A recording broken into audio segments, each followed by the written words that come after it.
The disciples had forgotten to bring bread, and they had only one loaf with them in the boat. Jesus enjoined them, "Watch out, guard against the leaven of the Pharisees and the leaven of Herod." They concluded among themselves that it was because they had no bread. When he became aware of this, he said to them, "Why do you conclude that it is because you have no bread? Do you not yet understand or comprehend? Are your hearts hardened?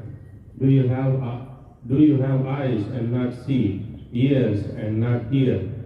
And do you not remember when I broke the 5 loaves for the 5,000, how many wicker baskets full of fragments you picked up?" They answered him, 12. "When I broke the 7 loaves for the 4,000, how many full baskets of fragments did you pick up?" They answered him, 7.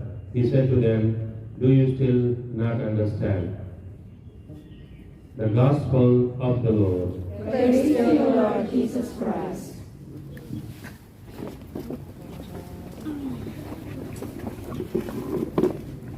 So every year we celebrate, nakiselebrate tayo sa local na kultura.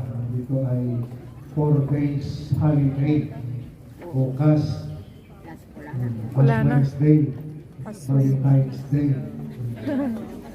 So, we have to learn also to adapt the culture. Before coming here also, kami mga missionary, we have cultural program to study the culture sa ibang bansa para makapasok ka sa kultura nila, maintindihan mo nila, kasi doon ka mag-mission. Kasi pag hindi natin alam ang kultura ng ibang tao, ng bansa, mahirapan tayo mag-mission. Okay? And that is why tayo rin, meron sariling, we have our own culture as a community. Yung mga maguhan, sometimes hindi naintindihan bakit ganito. Ito yung kultura natin. Ha? That we have to understand our culture in order to become effective member ng isang community. Kasi pag hindi tayo maintindihan ng kultura, parang tayo ng reklamo. Tulad ko dito, bago pa sa Hong Kong, ay hirap. No? Talagang pag kumain, ulam mauna, ulam. Tapos yung paggutom ka na, sa Pilipinas, kanin. Ano? Ang dito, kanin mamaya. Ulam muna. Tapos yung mga bagay na iba sa kanila, iba sa atin. Lalo na sa language. So mahirap. Okay?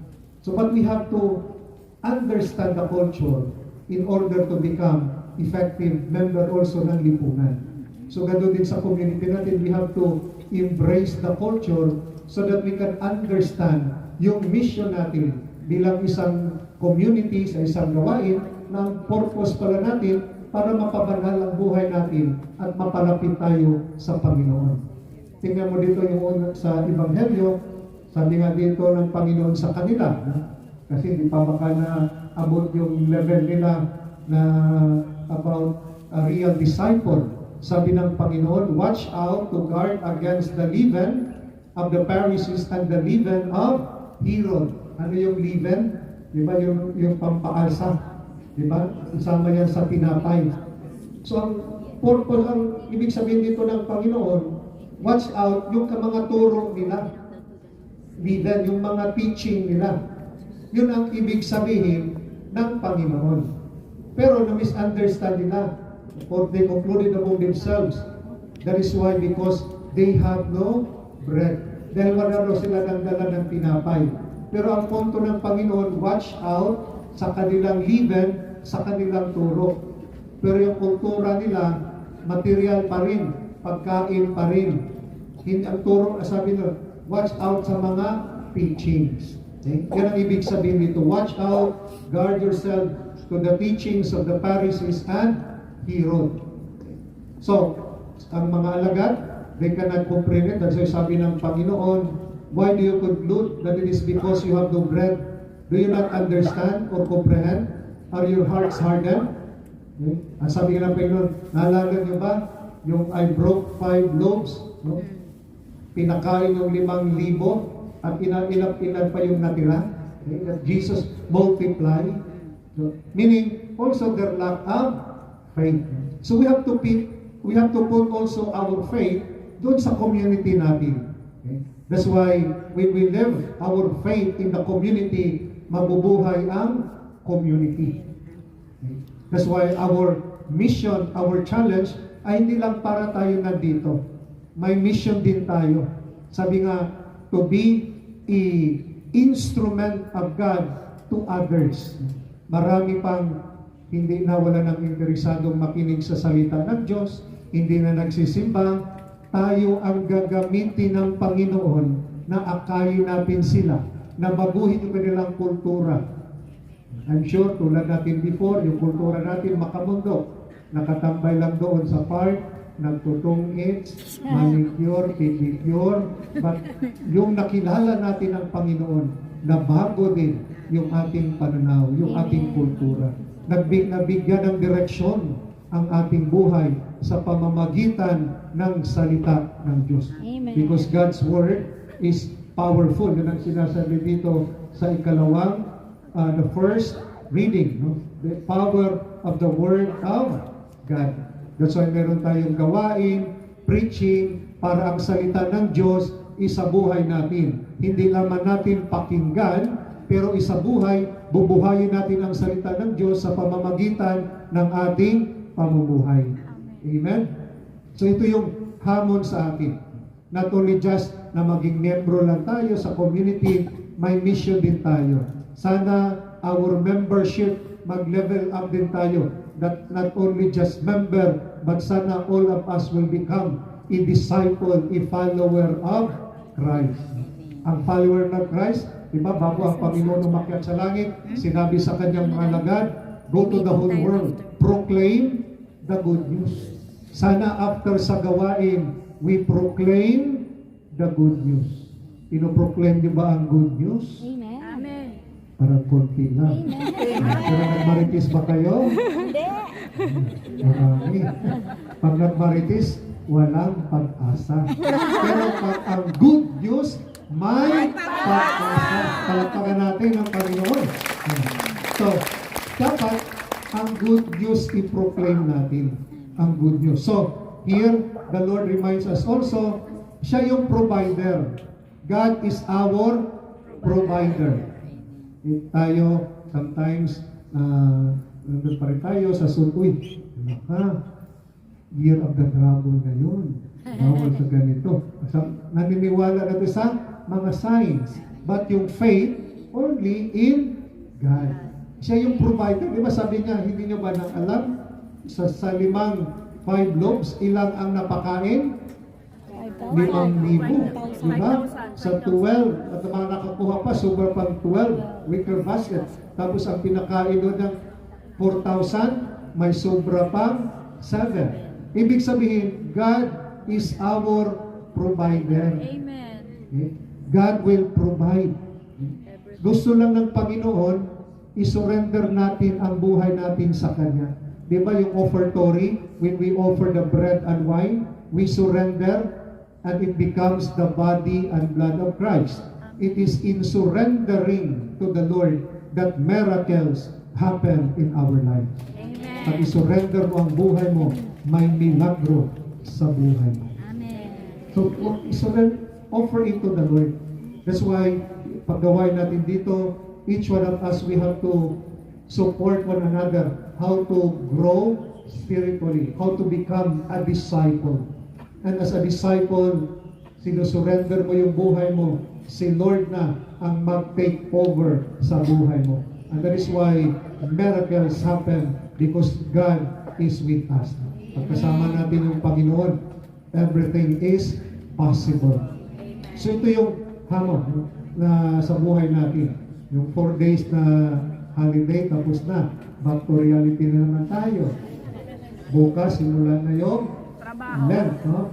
Ash Wednesday, to remind us again of our duty, no? To nourish our faith. Okay? That's why we spend time of yung mga penance, no? Mga more time prayer, more time of, more time of, self-sacrifice, i-offer natin para sa Panginoon.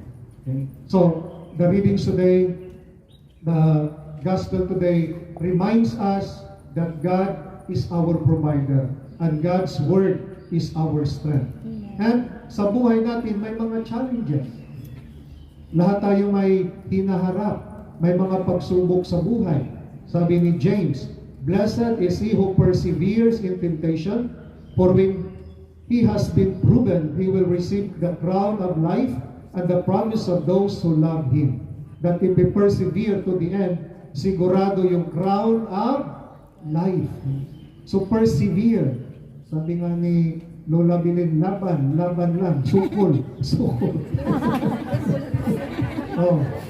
So, as we journey, bilang OFW, hindi madali yung buhay natin. Trials in our family, sa trabaho, sometimes sa community pa, inggitan, siraan, provincial group, siraan, tuloy, sira, wasak. So, but we do not allow Satan to use us. Kasi we are meant, to love, to support. Sometimes sa community natin, talagang nandun yung hindi titigil si Satanas na gamitin tayo na sisirain yung kapwa. Yun ang trabaho ni Satanas. Before, magkaibigan kayo, tapos maya-maya, naiinggit ka na sa kanya. Hindi mo alam. So, sinisira mo na yung kapwa mo, yung community. Pag nandun yung inggit, hindi na yan kay Lord, hindi yan kay El Shaddai. Gusto ni Lord na intindihin mo, mahalin mo yung kapwa. In that way, mabubuo yung community ng pamilya ni Yahweh El Shaddai. So, wag hayaan yung galit. Pag may galit ka, kausapin natin. Kausapin mo, yun ang mature na Krisyano. Kausapin directly. Hindi doon sa Facebook. Ngayon, magtatapang na pag, sino kaya itong tinutukoy nito? Yung kasama ko sa grupo na ito, ganito. Sino kaya yun? Tapos ikaw na pala yun. So, let us build a community. That's why, when there is love, it will inspire people to come to us. Diba? In the early Christian community, sabi ng mga tao, see how they love each other.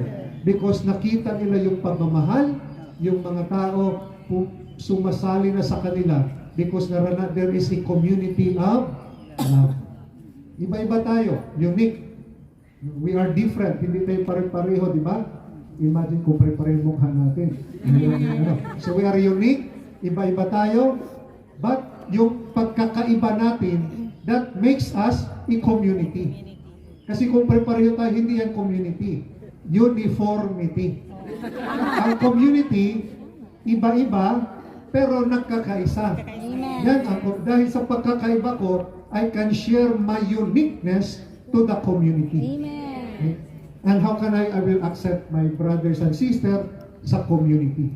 And we need the grace of God. Dahil kung wala si Lord sa buhay natin, talagang hindi makakaisa yung community. That's why faith makes us one.